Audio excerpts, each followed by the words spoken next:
اور social media پر شہداء کی بے حرمتی کی جا رہی ہے۔ 9 مئی کو انتہائی جو پاکستانی ہونے کا دعویٰ کرتے ہیں اور اس لبادے میں دشمنی کر رہے ہیں ان کو پہچاننا ہوگا۔ خوارج نے اسلامی تاریخ میں تباہ کن کردار ادا کیا ہے۔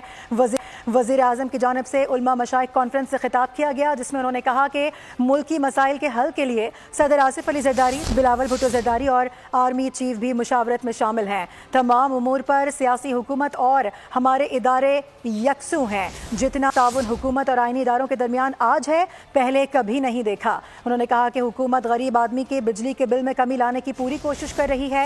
اس کے علاوہ پاور سیکٹر میں بھی میری دن رات میٹنگز ہوتی ہیں۔ IMF کے پروگرام میں خوشی ہے، اس سے ہم خوشی سے نہیں جاتے، یہ مجبوری ہے۔ خدا کرے یہ IMF ہمارا آخری پروگرام ہو۔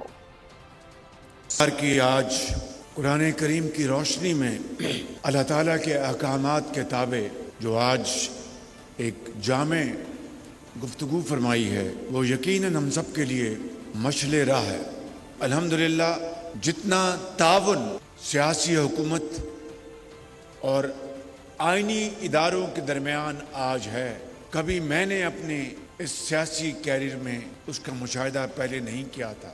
اور خوارج کے بارے میں علماء کرام، مشائخ اعظام سے بہتر کون جانتا ہے کہ خوارج نے اسلامی تاریخ میں کیا تباہ کن کردار ادا کیا تھا۔ اور وہ لوگ جو پاکستانی ہونے کا دعویٰ کرتے ہیں اور اس لبادے میں دشمنی کر رہے ہیں، ہمیں ان کو پہچاننا ہے۔